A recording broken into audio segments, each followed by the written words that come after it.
पंचकुला में मुख्यमंत्री नायब सिंह सैनी ने खिलाड़ियों को दिया सम्मान। 198 खिलाड़ियों को दिया 20 करोड़ रुपए का इनाम। कहा, खेलों को मजबूत करने का कर रहे हैं काम। हिमाचल में राम के नाम पर सियासी संग्राम। शिमला में मंत्रियों के साथ पद यात्रा कर राम मंदिर पहुंचे सीएम।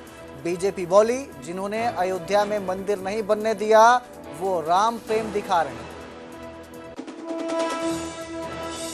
2027 के विधानसभा चुनाव को लेकर बीजेपी बनाएगी गेम प्लान। शिमला में कई घंटों से बीजेपी का मंथन जारी। संगठन और चुनावी मुद्दों पर चर्चा। गुरुग्राम में अपराधियों पर पुलिस का एक्शन। 5 ठिकानों पर चला प्रशासन का बुलडोजर। अवैध रूप से बने मकान और बोरवेल किए ध्वस्त। हरियाणा में आज 2 जगहों पर स्कूल बसें दुर्घटनाग्रस्त। पंचकुला में 20 बच्चों से भरी बस ने 6 गाड़ियों को मारी टक्कर। नारनौल में गड्ढे में बस उतरने से हादसा। सोनीपत में बारिश से सड़कों पर पानी भरने से फूटा पार्षदों का गुस्सा। निगम कार्यालय के गेट पर जड़ा ताला। विधायक के पहुंचने के बाद सुलझा विवाद। अधिकारियों को दिए गए सख्त निर्देश। हिमाचल में मॉनसून की बारिश से तबाही बरकरार। अब तक करोड़ों रुपए का हुआ नुकसान। 1 दर्जन से ज्यादा लोगों की गई जान। हेडलाइंस के प्रायोजक पतंजलि गाय का घी, माँ का भरोसा, प्यार से परोसा।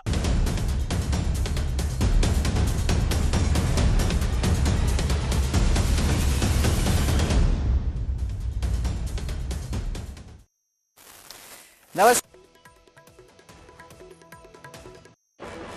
बजा के दिखाइए आपकी तालियां बराबर बजती रहे उनके। शुरुआत ज्यादा मुश्किल होती है, बट मैं खुशनसीब हूँ कि मैं एक ऐसे प्रदेश से बिलोंग करता हूँ कि जिसमें खेल नीति इतनी अच्छी है कि हाँ, आप थोड़ा सा भी बेटर परफॉर्म करोगे तो बहुत सारी स्कीम्स हैं गवर्नमेंट की जिसमें आप फायदा ले सकते हो। जैसे अभी तो खेल नर्सरियां भी इतनी बढ़ा दी गई है हरियाणा सरकार में। अपना नाम करने वाली गौरी शोरान हमारे साथ हैं। आज हरियाणा सरकार की ओर से खिलाड़ियों का सम्मान समारोह रखा गया था, तो गौरी शोरान भी यहाँ पहुंची हैं। चरखी दादरी की धरती से उठ करके और चंडीगढ़ के अंदर प्रैक्टिस करने के बाद अपना नाम पूरे देश भर में और अंतर्राष्ट्रीय स्तर पर रोशन करने वाली गौरी शोरान हमारे साथ हैं। गौरी जी, कैसे देखते हैं जिस तरह से अब हरियाणा सरकार जब सम्मानित करती है तो कितना हौसला बढ़ता है? मुझे लगता है कि काफ़ी बढ़िया चीज़ है ये। एथलीट्स के लिए एक इंसेंटिव मिलता है एथलीट्स को परफॉर्म करने के लिए, क्योंकि जैसे ग्रास रूट लेवल पे बच्चे अगर हमारे गांव से उठ के भी आ रहे हैं तो उनको एक भरोसा मिलता है कि जो वो इन्वेस्ट कर रहे हैं स्पोर्ट में वो उनको वापस भी मिले, तो एक मोटिवेशन रहती है एथलीट्स में इससे। तो ये हरियाणा सरकार की तरफ से मुझे लगता है काफ़ी अच्छा इंसेंटिव है। तो बुलेटिन में अब जिक्र करेंगे अयोध्या राम मंदिर में चढ़ावे को लेकर उठे विवाद पर, जिस पर हिमाचल प्रदेश की राजनीति गर्मा गई है। मुख्यमंत्री सुखविंदर सिंह सुक्खू मंगलवार को अपने मंत्रिमंडल और सहयोगियों के साथ, कांग्रेस विधायकों, पदाधिकारियों के साथ, कार्यकर्ताओं के साथ शिमला में विरोध पदयात्रा में शामिल हुए और शेरे पंजाब से मिडल बाजार स्थित राम मंदिर तक यात्रा निकाली गई। इस पदयात्रा के बाद मुख्यमंत्री ने मंदिर में पूजा अर्चना और हवन किया। इसके बाद उन्होंने कहा कि भगवान राम करोड़ों रुपए के करोड़ों लोगों की आस्था के प्रतीक हैं और उनके नाम पर किसी भी प्रकार की राजनीति या श्रद्धालुओं की भावनाओं के साथ खिलवाड़ स्वीकार नहीं किया जा सकता है। उन्होंने कहा कि यदि चढ़ावे में किसी तरह की अनियमितता हुई तो ये करोड़ों श्रद्धालुओं की आस्था के साथ विश्वासघात है और इसकी निष्पक्ष जांच होनी चाहिए। मुख्यमंत्री ने यह भी कहा कि कांग्रेस पहले भी भगवान राम में आस्था रखती थी और आज भी रखती है। वहीं भारतीय जनता पार्टी ने कांग्रेस पर पलटवार करते हुए इसे अवसरवादी राजनीति करार दिया। भाजपा प्रदेश अध्यक्ष डॉक्टर राजीव बिंदल ने आरोप लगाया कि कांग्रेस ने कई वर्षों तक राम मंदिर का निर्माण होने का विरोध किया और अब राजनीतिक लाभ के लिए राम मंदिर पहुंच रही है। उन्होंने कहा कि जनता कांग्रेस के बदले हुए रुख को अच्छी तरह समझती है। हम भगवान की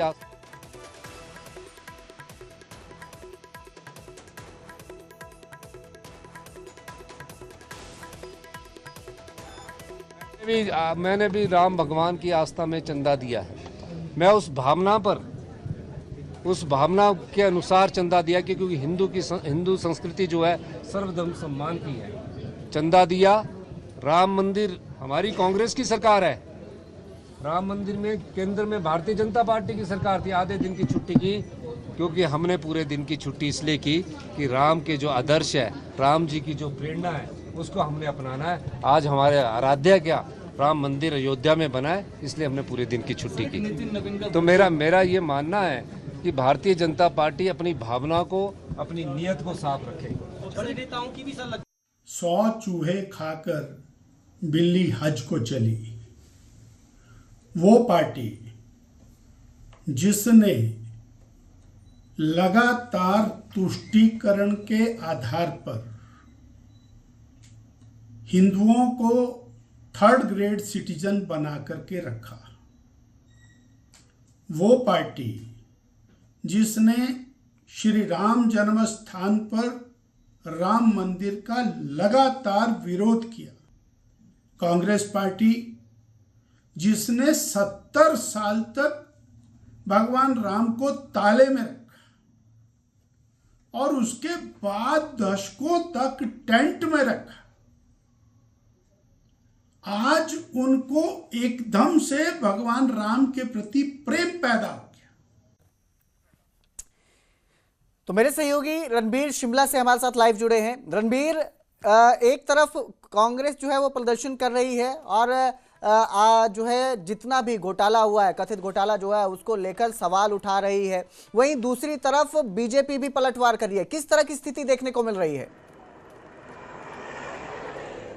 देखिए, यहाँ पर आप देखें कि जब से ये मामला सामने आया है उसके बाद से किस तरह से सियासत देश भर में हो रही है और हिमाचल में किस तरह से अब यहाँ पर प्रतिक्रियाएं निकल कर आ रही है, खासकर यहाँ पर सत्ता में कांग्रेस है। तो आज तो आपने देखा कि किस तरह से पूरी सरकार आज सड़कों पर थी। मुख्यमंत्री अपने मंत्रियों के साथ, कांग्रेस के प्रदेश अध्यक्ष, कुछ विधायक और जो कांग्रेस के पदाधिकारी है उनके साथ सड़कों पर उतरे और यहाँ पर नाथ चौक से लेकर राम मंदिर तक जो है एक विरोध रैली भी निकाली गई और यहाँ पर किस तरह से वार किया गया, भाजपा को जो है सीधे सीधे निशाने पर यहाँ पर कांग्रेस सरकार ने लिया। और ये भी आपको बता दें कि पलटवार भाजपा की तरफ से भी हुआ और कांग्रेस की मंशा पर सवाल भी यहाँ पर खड़े किए। लेकिन बड़ी बात इसमें यह है कि अब जिस तरह का मुद्दा यहाँ कांग्रेस के पास हाथ लगा है, तो यहाँ कांग्रेस ने ऐलान किया है कि इस मुद्दे पर जो है बीजेपी को घेरा जाएगा, आरएसएस को घेरा जाएगा और विश्व हिंदू परिषद को भी घेरा जाएगा। और यहाँ पर कांग्रेस ने एक रणनीति भी बनाई है कि कांग्रेस इस मुद्दे को लेकर गांव-गांव तक जाएगी, पंचायत तक जाएगी और इस मुद्दे पर बीजेपी को एक्सपोज करेगी, ये कांग्रेस का कहना है। बहरहाल इस पर सियासत जो है किस तरह से हो रही है आप देख रहे हैं और यहाँ पर वार पलटवार किस तरह से हो रहा है। भगवान राम को लेकर जिस तरह से निशाना भाजपा साध रही है उसी पर जो है पलटवार कांग्रेस की तरफ से भी किया जा रहा है। यहाँ पर आज तो मुख्यमंत्री ने जिक्र जो है राजीव गांधी का भी किया। उन्होंने ये कहा कि इस मंदिर के निर्माण की जो शुरुआत है, जो ताला खोलने का काम था, वो राजीव गांधी ने किया। तो बहरहाल सियासत इस पर जो है अब ऐसा लग रहा है कि वो लंबी होती जाएगी। कांग्रेस जहां पर आक्रामक है तो भाजपा भी पलटवार कर रही है। आज यहाँ पर रणबीर, भाजपा की तरफ से भी पलटवार किया जा रहा है क्योंकि कांग्रेस तो अभी घेर रही है, अभी की बात कर रही है जो घोटाला हुआ है, लेकिन भाजपा तो पुराने मुद्दों को लेकर भी कांग्रेस को घेरती नजर आ रही है। जी हाँ, बिल्कुल। ये भी आपको बता दें कि आज जो कांग्रेस माफ कीजिएगा भाजपा की कोर ग्रुप की बैठक भी यहाँ जो भाजपा प्रदेश मुख्यालय है दीप कमल वहां पर चल रही है। जो जानकारी निकल कर आ रही है कि जिस तरह से कांग्रेस इस मुद्दे पर हमलावर है उसका जवाब किस तरह से दिया जाना है, इस पर भी चर्चा जो है इस कोर ग्रुप की बैठक में होनी है। और कुछ बातचीत जो है नेता प्रतिपक्ष और जो पूर्व में केंद्र में मंत्री रहे अनुराग ठाकुर, उन्होंने जी बिल्कुल रणबीर, और जिस तरह से ये विवाद बढ़ रहा है लगता है कि ये काफी आगे जाने वाला है, आरोप प्रत्यारोप का जो सिलसिला है। अब बुलेटिन में आगे बढ़ेंगे, बात करेंगे गुरुग्राम की। गुरुग्राम में उपायुक्त के घर के सामने हादसा होता है। सड़क किनारे 2 गाड़ियां धंस गई और गाड़ियां धंसने से लंबा जाम लग गया। गुरुग्राम का ये मामला है। गुरुग्राम में उपायुक्त के घर के सामने हादसा हो गया। देखिए किस तरह की तस्वीरें हैं। गुरुग्राम से मेरे सहयोगी धर्मवीर हमारे साथ लाइव जुड़े हैं।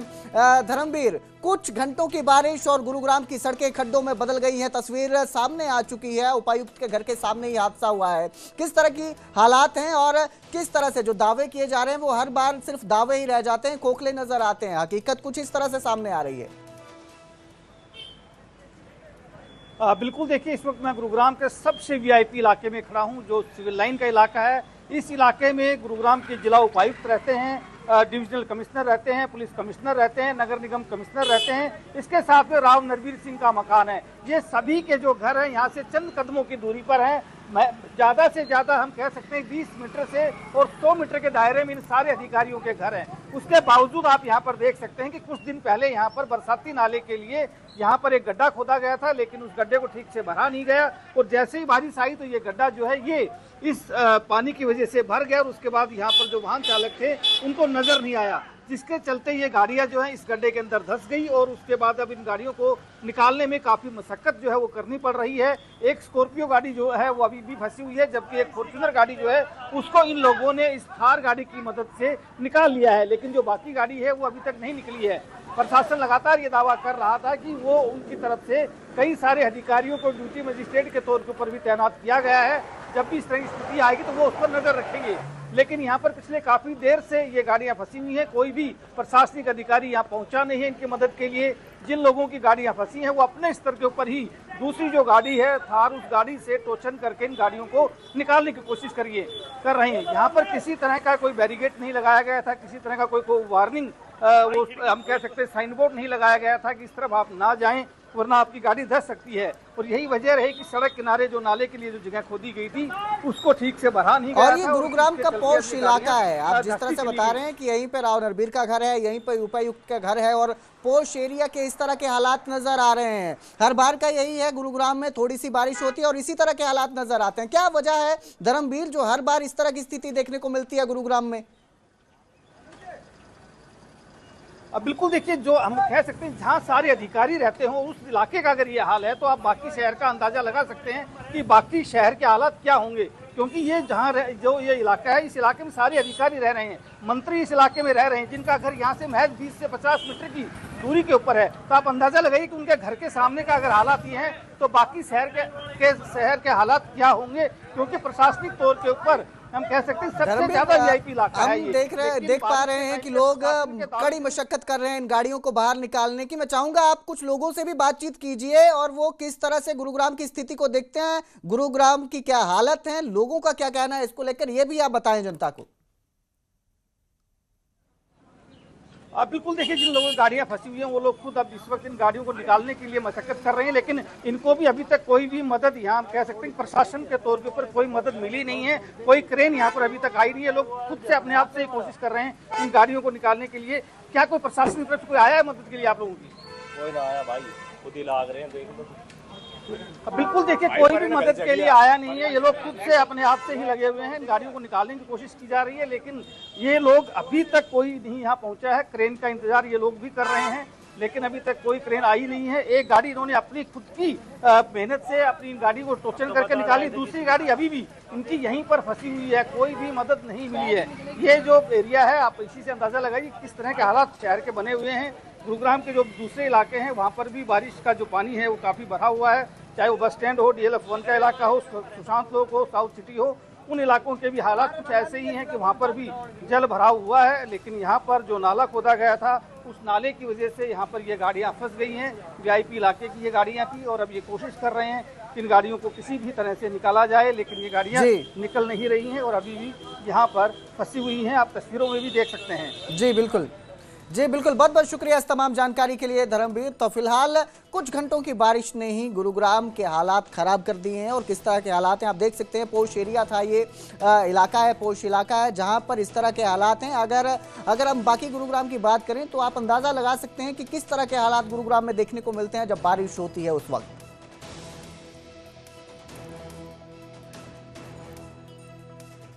तो उधर सोनीपत में भारी बारिश के बाद जलभराव और पेयजल संकट को लेकर सत्ता और विपक्ष के पार्षद एकजुट हो गए। एकजुट होकर दोनों जो पक्षों के लोग हैं वो निगम कार्यालय पहुंच गए। विरोध किया गया और फिर खुद मुख्य गेट पर निगम के ताला जड़ दिया। सूचना मिलते ही भाजपा विधायक निखिल मदान भी मौके पर पहुंचे। बारिश और जलभराव के बीच पार्षदों की समस्याएं सुनी। इसके बाद निगम कमिश्नर, मेयर, विधायक और पार्षदों के बीच बैठक होती है। बैठक के बाद विधायक ने अधिकारियों को साफ तौर पर चेतावनी देते हुए कहा कि अब बहाने नहीं, केवल समाधान चाहिए। उन्होंने अधिकारियों की लापरवाही और ठेकेदारों की कमी को लेकर भी हालातों को जिम्मेदार ठहराया, लेकिन ये बताता है कि किस तरह जब थोड़ी सी मुसीबत आती है या स्थिति खराब होती है तो लोग एकजुट होते हैं। दो विपक्ष के पार्षद जो हैं वो एकजुट होते हैं। बारिश का मौसम था और बारिश के मौसम में अक्सर जलभराव की समस्या से लोग परेशान होते हैं, चाहे फिर वो किसी भी पार्टी के हों। अगर पार्षद हैं तो उन्होंने भी इस बात को ध्यान में रखा कि लोगों ने उनको चुना है और इसके बाद वो एकजुट होकर निगम में ताला जड़ देते हैं।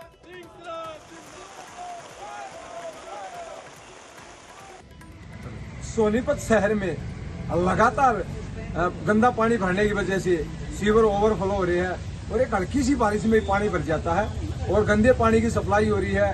कूड़े वालों का समय पर उठान नहीं हो रहा है। कूड़े की जो गाड़ी है वो पूरी संख्या नहीं है, आधी संख्या में गाड़ियां चल रही है, उस पर हेल्पर नहीं है, सफाई व्यवस्था चरमराई हुई है। इन सभी मांगों को लेकर आज हमने नगर निगम गेट पर निगम के पार्षदों ने ताला लगाने का काम किया है कि अधिकारी और ठेकेदार जागे, क्योंकि कुछ अधिकारी तो ठेकेदारी कर रहे हैं और जो ठेकेदार है वो मनमानी कर रहे हैं। उनकी मनमानी किसी भी सूरत में नहीं चलने दी जाएगी। ये जनहित के लिए लड़ाई है, जनता के हक की लड़ाई है और जिन लोगों ने हमें चुनकर यहाँ पर भेजा है, हमारा नैतिक फर्ज बनता है हम उनकी आवाज उठाए और सभी पार्षद एकजुट होकर शहर की समस्याओं के लिए संगठित होकर लड़ाई लड़ेंगे। और उधर करनाल में मूसलाधार बारिश ने भीषण गर्मी और उमस से लोगों को बड़ी राहत दी और लंबे समय से गर्मी से परेशान लोग बारिश का आनंद लेते भी नजर आए। स्थानीय लोगों का कहना है कि लगातार बढ़ते तापमान से राहत मिली है और यदि अगले कुछ दिनों तक बारिश का सिलसिला जारी रहा तो इससे खेती के साथ साथ आम जनजीवन को भी बड़ा फायदा होगा।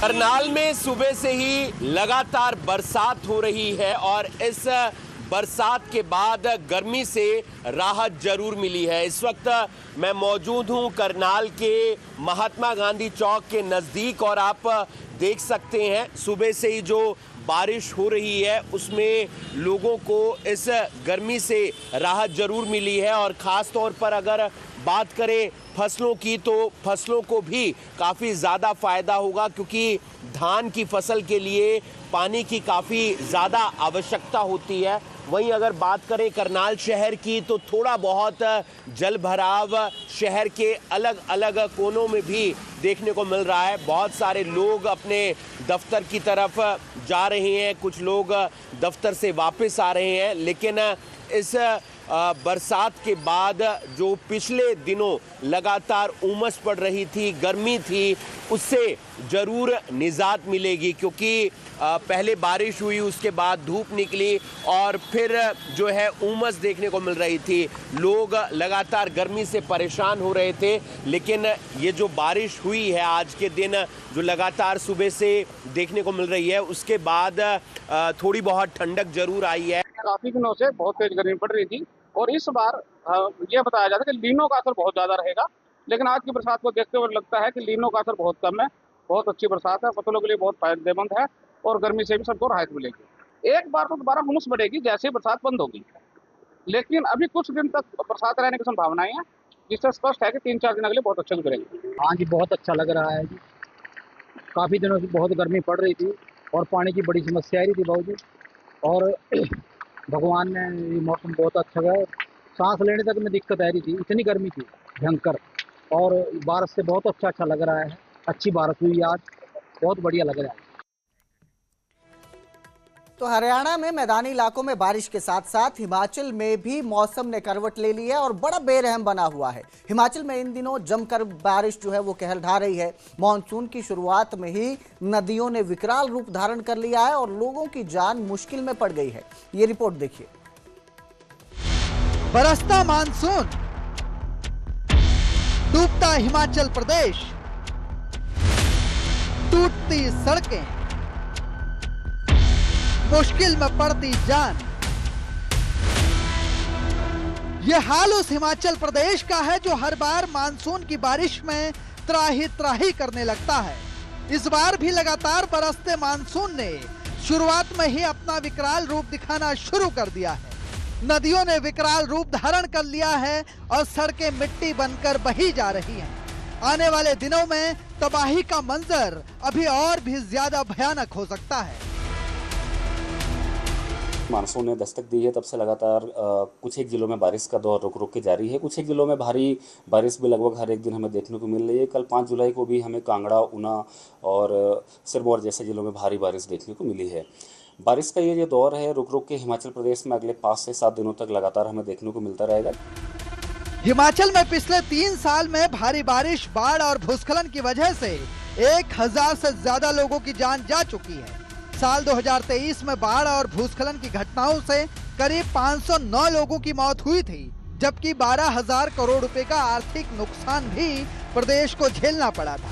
साल 2024 में करीब 174 लोगों की जान गई और 2025 में 454 लोगों की मौत हुई। वहीं इस साल अब तक मानसून की शुरुआत में ही 12 से ज्यादा लोगों की जान जा चुकी है। मौसम विज्ञान केंद्र का कहना है कि आगामी जो 6 से 7 दिन है लगातार बारिश हिमाचल प्रदेश में होती रहेगी। लेकिन जिस तरह का अलर्ट जारी किया गया है उसमें यह भी बताया गया है कि कुछ एक स्थानों पर भारी बारिश जो है वो हो सकती है। तो ऐसे में किसी भी तरह की आपदा की संभावनाएं बढ़ जाती हैं।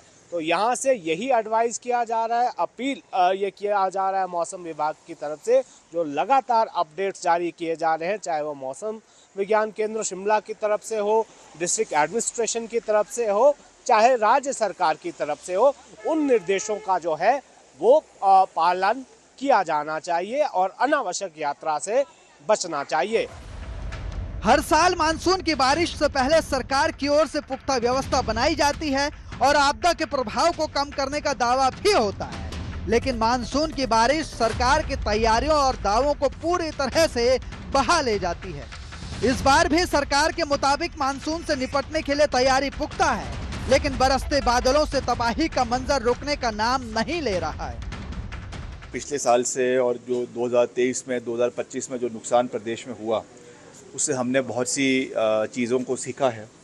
एक तो हम प्रदेश में नई ड्रेनेज पॉलिसी लेकर आए हैं, जिसमें हमने ये फैसला लिया है कि कोई भी नई सड़क में हम केवल और केवल बॉक्स कल्वर्ट्स ही जगह जगह पे बनाएंगे, ताकि उससे जो मलबा फंस जाता है, उससे जो पानी रोड्स पे फंस जाता है और उससे सड़कें ख़राब होती है, सड़कें धंसने शुरू हो जाती है, बगीचे धंसने शुरू हो जाते हैं, तो वो ना हो, ये हमारा प्रयास रहेगा।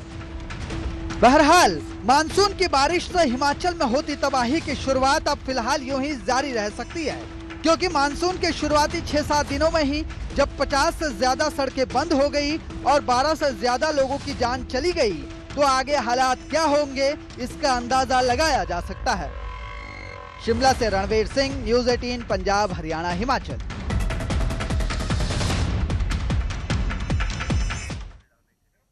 तो हरियाणा हिमाचल में मॉनसून दस्तक दे चुका है और इसका कहर भी नजर आ रहा है। इसके साथ ही जैसे ही बारिश शुरू हुई है बीमारियां भी बढ़ रही हैं और ऐसे में जब बीमारियां बढ़ रही हैं तो लोग अस्पताल का रुख करते हैं। इसी सब के बीच कालका के अस्पताल की एक ऐसी तस्वीर सामने आई जहां लोग इलाज के लिए पहुंचे थे, लेकिन तकनीकी खराबी के चलते स्वास्थ्य सेवाएं प्रभावित रही और लंबी लाइनें अस्पताल में लगी नजर आई। दरअसल अस्पताल के यूपीएस सिस्टम में फॉल्ट आने से ये दिक्कत खड़ी हुई।